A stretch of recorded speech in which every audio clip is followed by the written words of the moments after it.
Study IQ IAS, अब तैयारी हुई affordable. Hello everyone, welcome to study IQ IAS। मेरा नाम है उत्कर्ष सिंह और आज हम एक इंपॉर्टेंट क्वेश्चन के ऊपर बात करने वाले हैं, एक इंपॉर्टेंट सोशल इंस्टीट्यूशन के ऊपर बात करने वाले हैं जिसको आप हम सब विवाह यानी कि शादी के नाम से जानते हैं। विंटर जैसे ही आता है, सर्दियां जैसे ही आती हैं, हर जगह, हर गली मोहल्ले, हर जगह आप देखते हो कि देयर इज अ वेडिंग, किसी न किसी की शादी हो रही है और आपके घरों में by the means of post, और आजकल तो व्हाट्सएप से भी आने लगा है वो जो इनविटेशन कार्ड्स होते हैं, so and so person wedding so and so person, और आप यू आर कॉर्डियली इनवाइटेड। सो अब वहाँ पे जा पाओ या ना जा पाओ वो एक अलग चीज़ है, बट ये जो मैरिज है आज हमारे सोसाइटी का डेफिनेटली इतना अभिन्न अंग है कि आप जैसे ही एक सर्टेन एज के होते हो, या फिर हम कहते हैं ना इंडियन ट्रेडिशन में हमारी आदत है कि आप अपने पैरों पे खड़े हो गए। जैसे ही आप अपने पैरों पे खड़े हुए, आपको शादी करनी है, पढ़ाई लिखाई हो गई, आपने जॉब कर ली, सब कुछ आप सेटल्ड हो, what we call as being settled, then you have to marry. तो सोशल एंथ्रोपोलॉजी में एंथ्रोपोलॉजी इंसानों के बारे में पढ़ता है और इंसानों से जुड़ी हर एक चीज़ को पढ़ेगा, रस्मों रिवाजों को, धर्म को पढ़ेगा, मजहब को पढ़ेगा, उसके फिजिकल बायोलॉजिकल एस्पेक्ट को पढ़ेगा, हिस्टोरिकल, प्री हिस्टोरिकल यानी कि आर्कियोलॉजिकल एस्पेक्ट को पढ़ेगा, और सोसाइटी के अलग अलग इंस्टीट्यूशंस को भी पढ़ेगा। उन्हीं में से एक इंस्टीट्यूशन है मैरिज। सो ये मैरिज जब आप सोशल एंथ्रोपोलॉजी में पढ़ते हो यूनिट 2.3 पेपर 1 के अंदर में, तो कई सारे क्वेश्चंस को एड्रेस कर रही होती है। मैरिज आई कहाँ से होगी, इसका इवोल्यूशन कैसे हुआ, शुरुआत कैसे हुई, और इसके आज की डेट में हमें क्या ट्रेंड देखने को मिलेगा। ट्रेंड की आप बात करते हो, लिव इन मैरिजेस, ठीक है, और जो double income no kids families का फॉर्मेशन हो रहा है, वो कुछ एक वेरिएशन हमें देखने को मिल रहा है। डेफिनेटली जो ग्लोबलाइजेशन की प्रैक्टिसेस, ग्लोबलाइजेशन की जो प्रोसेसेस हैं, अर्बनाइजेशन है ना, मॉडर्नाइजेशन है, वेस्टर्नाइजेशन है, ये सारी चीज़ें इफेक्ट को लाती हैं।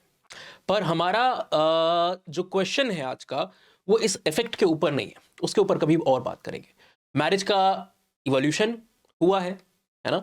क्लासिकल इवोल्यूशनिस्ट जो कि मेजर थ्योरिस्ट हैं एंथ्रोपोलॉजी के अंदर में, वो कहते हैं कि मैरिज पहले प्रोमिस्कुअस हुआ करती थी, कोई रूल रेगुलेशन, नियम सिद्धांत कानून नहीं था, यानी कि अनरेगुलेटेड, मनमाने ढंग से चल रही होती थी। और मनमाने ढंग से चलेगी तो आपको लड़ाइयाँ भी देखने को मिलेगी। कहावत है ना, एक अनार 100 बीमार। किसी एक को शादी करनी है, 10 इंसानों को उसी सेम इंसान से शादी करनी है, तो आपस में लड़ाई हो जाएगी, भाई मैं करूंगा मैं करूंगा, ठीक है। सो इसीलिए मैरिज के अंदर में आपको एक इंस्टीट्यूशन के तौर पे ये सोसाइटी में इस तरीके के केओस को, कॉन्फ्लिक्ट को कम करने की कोशिश करता है इंस्टीट्यूशनल लेवल पर। शुरुआत में कोई भी रूल्स नहीं हुआ करते थे, आज की डेट में आप देख रहे हो इतने सारे रूल्स हैं। आप किससे कर सकते हो मैरिज को, किससे नहीं कर सकते हो, डिफरेंट रूल्स आर देयर। अनुलोम विवाह, प्रतिलोम विवाह की आप बात करते हो, है ना। लेविरेट, सोरोरेट को हम यहाँ पर देखते हैं, एक्सोगेमी, एंडोगेमी को हम देखते हैं। डेफिनेटली जो यूनिवर्सल, सॉर्ट ऑफ यूनिवर्सल जो एक रेगुलेशन है, दैट इज इंसिस्ट, टैबू का एग्जिस्टेंस। इन सब के ऊपर हमने कुछ वीडियोस को बनाया हुआ है बेसिक कंसेप्ट ऑफ एंथ्रोपोलॉजी के अंदर में। इवोल्यूशन के ऊपर हम कभी और जिक्र करेंगे कि कैसे बिना कायदे कानून से आप इवॉल्व होते होते ग्रुप मैरिज, फिर उसके बाद जो आपको देखने को मिला सेंडस्मियन मैरिजेस, लेटर एज में पॉलीगेमस मैरिजेस जो होने लगी, यानी कि बहुपत्नी बहुपति विवाह, मल्टीपल पार्टनर्स वाला सिस्टम, और लास्टली आपको मोनोगेमी देखने को मिली। तो इवोल्यूशनरी एस्पेक्ट की बात करेंगे। आज आपके लिए जानना जरूरी है कि जो मैरिज एक इतना बड़ा इंस्टीट्यूशन बन के है, जिसको हम ऑलमोस्ट एक्सेप्ट कर चुके हैं कि this is something that is a stage जिससे होकर के सबको गुजरना है। तो क्या ये स्टेज, ये institution of marriage, is it universal across places, दुनिया भर के हर एक कोनों में, हर एक समुदाय, हर एक ग्रुप, हर एक जो भी ट्राइब है, उसके बीच में क्या हम कह सकते हैं कि मैरिज यूनिवर्सल है, सर्वव्यापी है ना, हर जगह व्याप्त है? क्या ऐसा हो सकता है? इस चीज का क्वेश्चन को हम आंसर करें, उससे पहले आपको मैरिज की डेफिनेशन को समझना होगा, तभी हम इसके ऊपर बात कर पाएंगे। क्योंकि एंथ्रोपोलॉजिस्ट ने इसके ऊपर मल्टीपल अजम्पशंस को रखा है। कोई कहता है कि डेफिनेटली यूनिवर्सल है, हर जगह हर कोने में देखने को मिलती है। दूसरे एंथ्रोपोलॉजिस्ट इस बात से मानते नहीं, क्योंकि वो कहते हैं कि अगर ये यूनिवर्सल है तो आपके पास इसकी कोई एक व्याख्या होनी चाहिए। कोई भी चीज अगर यूनिवर्सल होगी तो यानी कि वो, उसको आप डिस्क्राइब कर पाओगे, डिफाइन कर पाओगे। या फिर अगर डिस्क्राइब डिफाइन नहीं कर रहे हो, डिस्क्रिप्शन डेफिनेशन अलग अलग हो सकता है, एटलीस्ट आप उसके फीचर्स और डिस्क्रिप्शन, कैरेक्टरिस्टिक्स, वो तो हमें दे दो, है ना। तो ये कैरेक्टरिस्टिक, ये फीचर हमें कैसे पता चलता है? जब हम मैरिज की डेफिनेशन को देखते हैं। बहुत सारे स्कॉलर्स हैं, सोशियोलॉजिस्ट, एंथ्रोपोलॉजिस्ट, जिन्होंने अपने अपने इंटरप्रिटेशन को मैरिज की डेफिनेशन को दिया हुआ है। मर्डॉक की अपनी एक डेफिनेशन है, कैथलीन गो की अपनी एक डेफिनेशन आपको देखने को मिलती है। अपार्ट फ्रॉम दैट टाइलर ने जिक्र किया हुआ है इसके ऊपर, मेन ने, हेनरी मेन साहब ने, उन्होंने डिस्कशन किया, मैक्लेनन ने डिस्कशन किया, वेस्टरमार्क ने अपने पॉइंट्स को रखा है। अगर हम एक समराइज वे में नोट्स एंड क्वेरीज 1952 के अंदर में एक लंबे समय तक ऑलमोस्ट यूनिवर्सली एक्सेप्टेड डेफिनेशन को देखें, तो वो डेफिनेशन कुछ ऐसी थी कि मैरिज इज बेसिकली, मैरिज क्या है? Marriage is an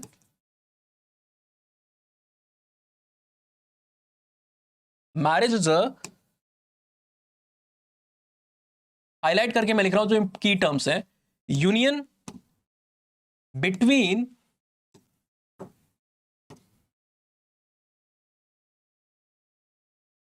a man and या फिर आप सिर्फ वुमेन ही लिख दो, एंड की कोई जरूरत नहीं है, man and a women such that, या फिर such that the children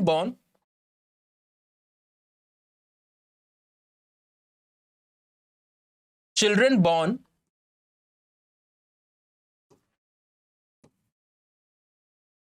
are considered legitimate, यानी जायज, offspring of the two and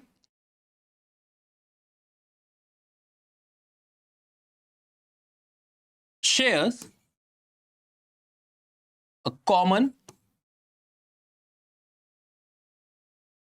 habitation, a common habitation, या फिर आप कह सकते हो इस पूरे पॉइंट को, इतने पॉइंट को अगर आप समराइज करो तो आप कैसे लिख सकते हो इसको? It can also be considered और कॉल्ड एज, इस चीज की बात हो रही है कोहैब की, है ना? कोहैब मतलब कोहैबिटेशन, साथ में रहना, यानी कि जिस जगह पे फॉर एग्जांपल आप फैमिलीज को देखते हो, आप, आपके पेरेंट्स, आपके सिबलिंग साथ में रह रहे हैं, है ना? क्योंकि मैरिज है, मैरिज से ही फैमिली बनती है और फैमिली साथ में रहने के लिए जानी जाती है। तो ये एक 1952 के समय में आई हुई डेफिनेशन थी, जिसको प्रिटी मच यूनिवर्सली वहां पर माना जा रहा था कि हाँ, ये डेफिनेशन काफी ज्यादा अप्रोप्रिएट है, ये हर एक एस्पेक्ट को, जो जनरल एस्पेक्ट होते हैं मैरिज में, उसको कंपनी करती है। तो अगर हम ये कहना चाहते हैं कि मैरिज यूनिवर्सल है, तो ये जो हमने हाईलाइटेड वर्ड्स लिखे हैं, ये सारी चीजें आपको दुनिया भर की कम्युनिटीज में मैरिज के इंस्टीट्यूशन के बीच में देखने को मिलनी चाहिए। पर क्या ये मिलती हैं? एक एक करके जिक्र करते हैं। सबसे पहला हमने हाईलाइट यहां पर किया कि मैरिज क्या है? Union between a man and a women, union between a man और वुमेन के बीच में एक यूनियन है। पर यह चीज यहां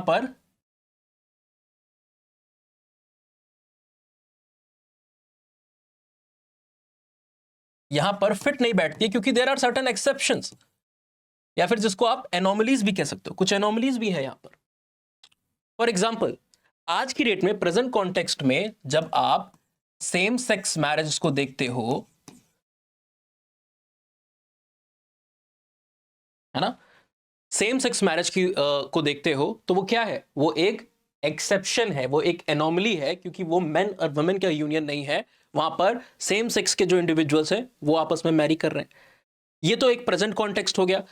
अगर हम इवन प्रिमिटिव कम्युनिटी में जाकर के देखते हैं, एक एक्सेप्शन जो प्रिमिटिव कम्युनिटी में, ये तो हो गया कि हम कह सकते हैं कि चलो अब थोड़े बहुत बदलाव आ रहे हैं, ये सारी चीजें आज का चेंज है, आज का सिस्टम है, ये आज की डेट में देखने को मिल रहा है। पर पहले ऐसा नहीं था, नहीं, पहले भी ऐसा था, और ट्राइबल्स, कई सारे ट्राइबल्स है, कई सारे प्रिमिटिव ग्रुप है, उनके बीच में हमको बहुत सारी एनोमलस प्रैक्टिस देखने को मिलती है। फॉर एग्जाम्पल, अगर आप नुअर्स की बात करते हो, तो नुअर्स जाने जाते हैं उनके यहाँ पे वेरिंग मैरिज प्रैक्टिसेस के लिए। नुअर्स जो कि ईस्टर्न अफ्रीका में ईस्टर्न अफ्रीका में जो सूडान का रीजन है वहां पर ये एक ट्राइब है, बेसिकली पेस्टोरल ग्रुप है ना, पेस्टोरलिस्ट है ये लोग। इनकी इकोनॉमी को अगर आप देखते हो, और कैटल का बहुत ज्यादा वहां पर योगदान है। पर हमारा बात उनकी इकोनॉमी, उनके पॉलिटिकल सिस्टम पे नहीं है, जो बात है वो उनके मैरिज के सिस्टम के ऊपर है। लेट्स अज्यूम कि कोई एक केस है, अगर एक फादर है जिसका कोई भी सन नहीं है ना, एक फादर है न्यूअर फादर जिसका कोई भी सन नहीं है, उसकी सिर्फ एक डॉटर है, तो ये अपने लीनेज को आगे बढ़ाने के लिए, वंश को आगे बढ़ाने के लिए ये क्या करेगा, he will marry his daughter with another woman, किसी और स्त्री के साथ, महिला के साथ इसकी मैरिज को करा देगा, है ना। तो यहां पर ये हम मैरिज के लिए यूज कर लेते हैं, और यहां पर एक और कोई फीमेल लिख देते हैं, ठीक है।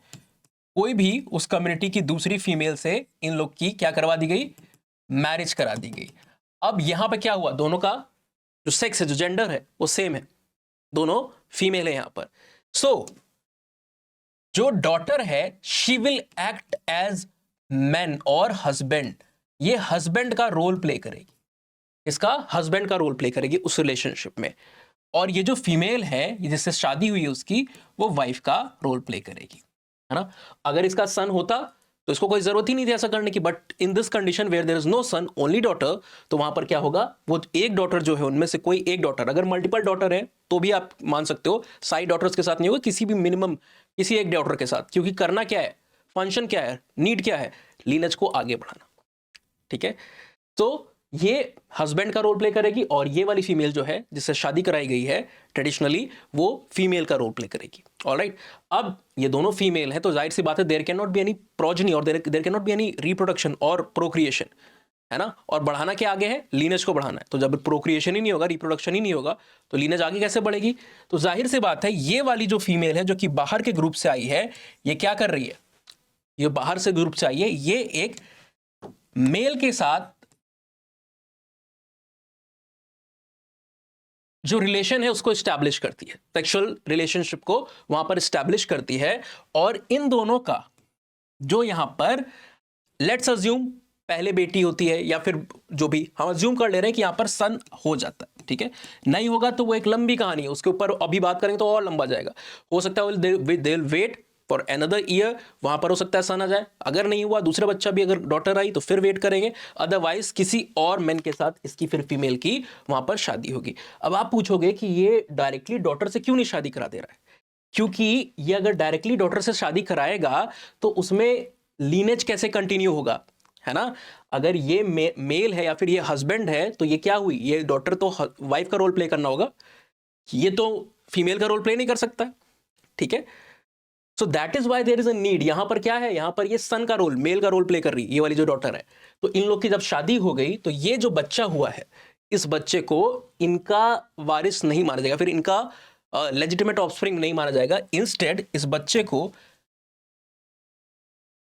इन दोनों का लेजिटिमेट ऑफस्प्रिंग माना जाएगा, और इस फादर जिसका कोई सन नहीं था, इसकी जो लीनेज है वो यहां पर कंटिन्यू होगी, alright. So this is a very unique sort of marriage practice. इसके बाद अगर ये चाहे तो ये अपने रिलेशन को कंटिन्यू कर सकते हैं, और दे कैन डिसॉल्व, वो वहां पर पॉइंट ऑफ कंसर्न नहीं है। सो एक यूनिक प्रैक्टिस मैरिज की आपको न्यूअर्स के बीच में देखने को मिलती है। इनफैक्ट कई सारी और है, पर वो प्रैक्टिस है ना, यूनिवर्सलिटी के क्वेश्चन के लिए वो इंपॉर्टेंट नहीं, इसलिए मैं उसको डिस्कस नहीं कर रहा हूँ। एंथ्रोपोलॉजी में ऐसे बहुत सारी यूनिक प्रैक्टिस जिसके बारे में शायद ही आपको पता होता हो, और कई बार बच्चे पहली बार सुनते हैं तो कहते हैं ये सब क्या हो रहा है, ये क्या हो रहा है ना, ऐसी चीज़ों को पूछते हैं।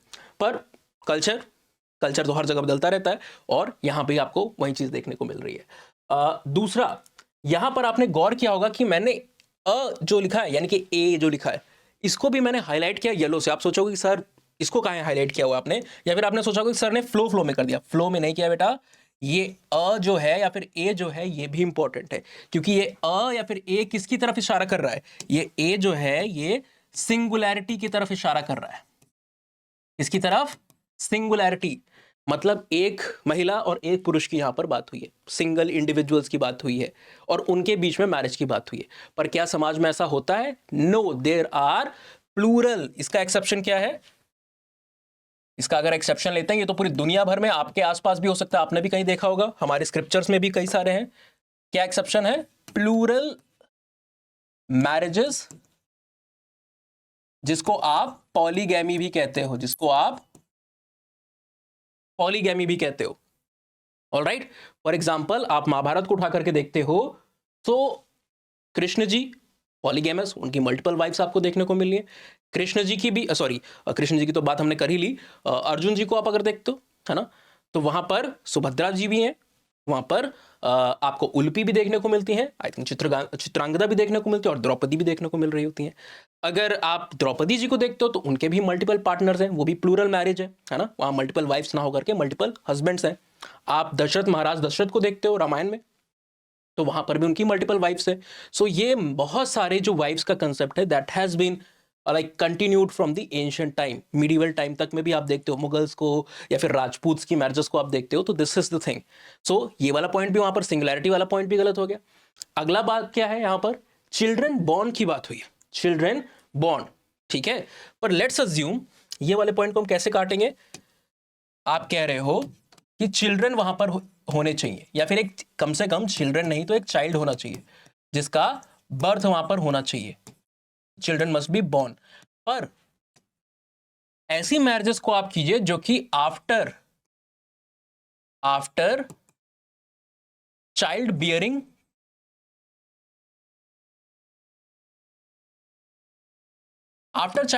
ईयर्स, है ना।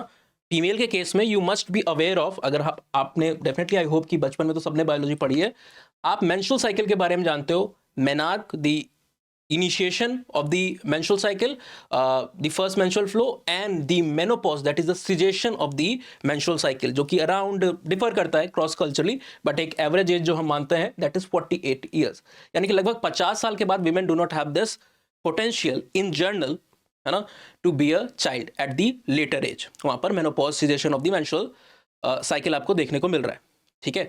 अगर किसी ने उसके बाद शादी की हुई है, for example if I am not wrong, Salman Khan साहब, अभी उनका शायद बर्थडे था, अभी आप वीडियो को देख रहे हो, उससे थोड़े दिन पहले उनका जन्मदिन था, दिसंबर में एंड में ही होता है, आई थिंक। उनकी एज आई थिंक 58 हो चुकी है अब, है ना। तीनों खान आई थिंक 65 के बॉर्न है, नेहरू जी की डेथ हुई उसके 1 साल बाद के हैं तीनों खान, और 58 साल के हो चुके हैं। लेट्स अज्यूम कि अगर वो किसी फीमेल से शादी करते हैं जो कि उनके आसपास की एज की है, 52, 53, 55, although he can marry anyone, age is not just something that decides whom you are going to marry and when you are going to marry, but अगर वो किसी से शादी करते हैं तो डेफिनेटली वो after the child bearing year marriage हो रही है, तो जाहिर सी बात है वहां पर कोई चाइल्ड का बर्थ नहीं होगा, तो क्या हम उसको मैरिज नहीं करेंगे? डेफिनेटली वो मैरिज है, चाइल्ड बर्थ नहीं हो रहा है पर फिर भी वो मैरिज है। या फिर अगर किसी ने, विलिंगनेस भी एक फैक्ट हो जाता है कि आपकी इच्छा ही नहीं है, या फिर अगर वहां पर लेट्स से ट्यूबेक्टमी, वेसेक्टमी, है ना, कोई सर्जिकल मेथड के थ्रू आपने अगर या फिर आप कॉन्ट्रासेप्शन का यूज करो, तो उन केसेस में आप क्या कहोगे? उन केसेस में भी मैरिज तो कहलाएगी, तो ये डेफिनेशन वहां पर भी सही नहीं उतरती है।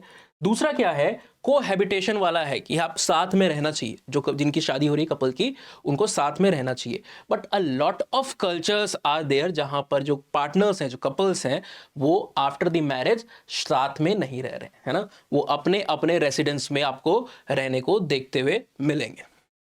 Alright, so these are like, मैंने कुछ एग्जांपल्स की यहाँ पर बात हुई। जब हम इस चीज़ को यूनिट में पढ़ते हैं, because this is one of the important question जो एग्जामिनेशन में आ सकता है यूपीएससी में, हम कई सारे एस्पेक्ट से, कई सारी केस स्टडीज के थ्रू इस पूरे के पूरे रहस्य को या क्वेश्चन को about the marriage universality deal कर रहे होते हैं। तो अगर आपको भी डिटेल में पढ़ना है, आपको भी ऐसे कल्चरल प्रैक्टिसेस, मतलब एक ऐसा सब्जेक्ट पढ़ना जहाँ पर आपको दुनिया भर का ज्ञान मिले, हिस्ट्री, आर्कियोलॉजी भी मिले, सोसाइटी के बारे में भी जानो, कल्चर के बारे में भी जानो, ट्राइब्स जिसके बारे में आप कहीं नहीं पढ़ते उसके बारे में जानो, साइंस एंड टेक्नोलॉजी, बायोलॉजी के बारे में भी आप जानो, इतनी सारी चीज़, और इंडिया के फिलोसफिकल अंडरटोन को, है ना, पुरुषार्थ, ऋण, कर्म, मोक्ष, ये सारी चीज़ें भी आप जानो।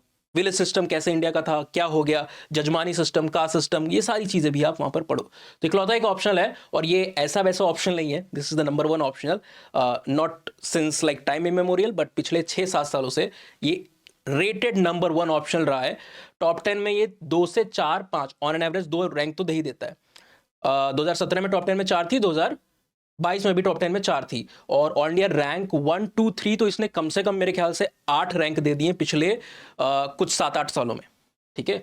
तो इतने सारे टॉपर्स यहाँ पर देता रहता है, सक्सेस रेट सबसे अधिक है किसी भी ऑप्शन के से आप कंपेयर करते हो जो मेजर ऑप्शन है, और जो टेन्योर है इसको खत्म करने का वो शॉर्टेस्ट है, स्टैटिक है, इसीलिए सारे बच्चे इनफैक्ट जो टॉपर्स है वो अपने सब्जेक्ट को छोड़ के एंथ्रोपोलॉजी को ले रहे होते हैं। तो अगर आपको भी एनरोलमेंट लेना है तो this is the best time, believe me, because जो न्यू ईयर की सेल है उसके अंतर्गत में आपको 14,999 में कोर्स में एडमिशन मिल जाएगा। दिसंबर बैच हमारे जस्ट स्टार्ट हुए हैं, दिसंबर मंथ के बैचेस में आप एडमिशन ले सकते हो।